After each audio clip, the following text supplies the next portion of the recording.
Kenapa nggak disebut dengan zikir Nabi aja? Ya kan Nabi zikirnya banyak. Saya punya kitab zikir Nabi hampir 10 yang pakai ilmu hadis, dan kalau di luar ilmu hadis banyak, puluhan. Yang ilmu hadis saja pakai riwayat, itu udah pusing kita bacanya. Ini yang mana mau diamalkan duluan? Karena kita bingung, banyak dalil,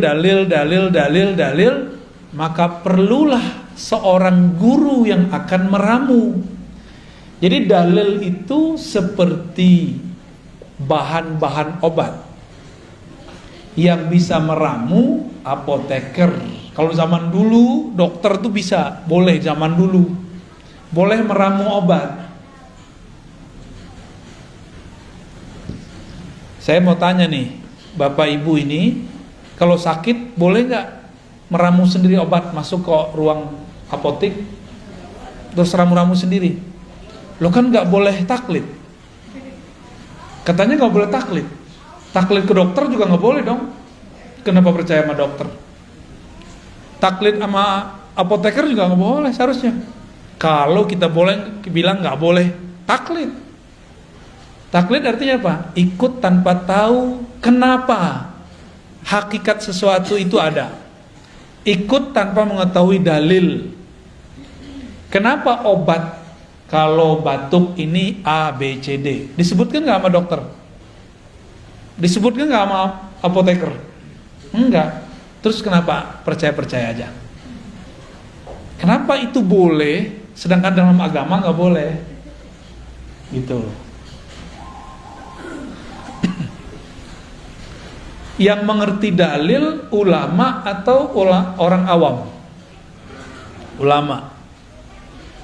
Berarti kalau nanya dalil ke siapa? Kalau kita nanya dalil ke ulama, itu sudah sama kayak kita mau taklid, tapi menaik pangkat jadi ittiba. Nah, kembali yang tadi. Bagaimana teknik berzikir itu masuk ke thariqat. Mana perintahnya zikir, masuknya ke syariat. Jadi beda syariat sama thariqat apa? Syariat itu dalilnya, thariqat itu caranya. Mudah toh? Ada perintah, sallu kama ra'aitumuni usolli. Salatlah kamu seperti kamu melihat aku salat. Ada yang lihat Nabi nggak? Ada yang lihat Nabi? Mimpi aja. Mimpi aja nggak jelas ya. Kalaupun mimpi bukan Nabi lagi salat kan? Terus kalau kita disuruh salat melihat Nabi, kita ini nggak ada yang lihat Nabi. Terus gimana caranya? Nah, kalau ada syariat, thariqat, cara ngamalin, ada lagi cara yang lain, namanya mazhab. Mazhab itu cara mengamalkan dalil yang zahir. Thariqat itu cara mengamalkan dalil yang tersirat. Jadi mazhab mengamalkan yang tersurat, thariqat mengamalkan yang Udah tahu perbedaannya? Oke. Terus gimana? Kata kawan, tidak boleh ikut mazhab. Ya, tidak usah ikut Syafi'i, langsung aja ke Nabi. Kalau Syafi'i berbeda dengan Nabi, kita ikut Nabi. Konyol nggak? Imam Syafi'i bisa beda sama Nabi. Terus ente gimana nasibnya? Kalau Imam Syafi'i yang jarak beliau dengan Nabi cuma 2 orang, bisa berbeda dengan Nabi, terus nasib antum apa? Yang jarak dengan Nabi 14 abad, 1400-an tahun. Mikir-mikir kalau mau ngomong ya. Tapi ada yang lebih dahsyat lagi. Kalau sahabat berbeda dengan Nabi, kita ikut Nabi. Jadi dia adu-adu sahabat sama Nabi. Ini orang lebih berbahaya daripada Syiah, lebih berbahaya dari Khawarij, lebih berbahaya dari Mu'tazilah. Karena yang mengadu-adu sahabat dan Nabi itu kelompok Syiah, kelompok Mu'tazilah, kelompok Khawarij. Kelompok Syiah bilang para sahabat pengkhianat, merampok, mencuri, mengambil pemerintahan yang Nabi wariskan kepada anaknya, mantunya, lalu diambil oleh mereka. Maka mereka benci ke Abu Bakar, ke Umar, Utsman. Saya nggak tahu Syiah yang di Bandung begitu apa enggak. Kali ada Syiah Al-Bandungi, dia masih cinta sama Abu Bakar, kan kita nggak tahu. Siapa tahu kan beda, namanya doang yang sama. Kalau sama, wah berarti dia bisa saudaraan sama kita. Tapi kalau mereka menghujat sahabat, ya saya hello aja ya. Nggak bisa, kita nggak bisa bersahabat. Ente aja nggak bisa bersahabat sama sahabat Rasul, gimana bersahabat sama kita?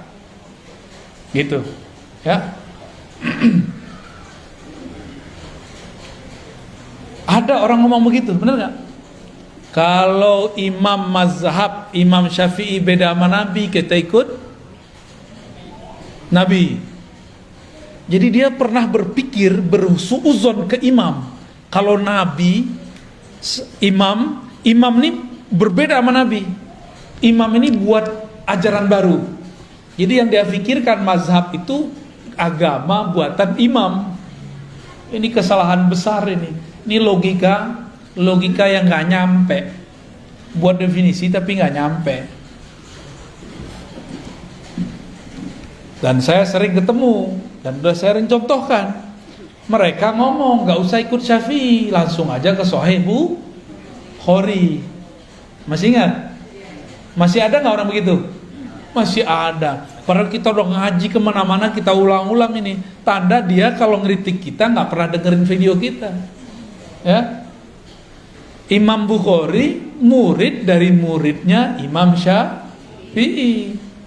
Imam Bukhari ini juga riwayatin hadis, cuma tidak dikenal sebagai periwayat, dikenalnya sebagai imam mazhab. Imam Syafi'i, kebalik. Imam Syafi'i dikenal sebagai imam mazhab, padahal juga meriwayatkan hadis. Imam Bukhari berguru ke murid Imam Syafi'i, maka mazhabnya Bukhari itu sangat dekat ke mazhab Syafi'i. Kalau Imam Subuki positif masukkan, Imam Bukhari mazhabnya Syafi'i. Udah positif belum masukkan. Karena pas kita presentasikan ajaran Imam Bukhari hampir dekat dengan mazhab Syafi'i. Lebih tua mana Imam Syafi'i, Imam Bukhari? Lebih dekat mana ke Nabi, Imam Bukhari atau Imam Syafi'i? Jadi kalau kita ikut salaf, lebih orisinal mana, ikut Syafi'i atau Bukhari? Tuh, itu namanya mazhab.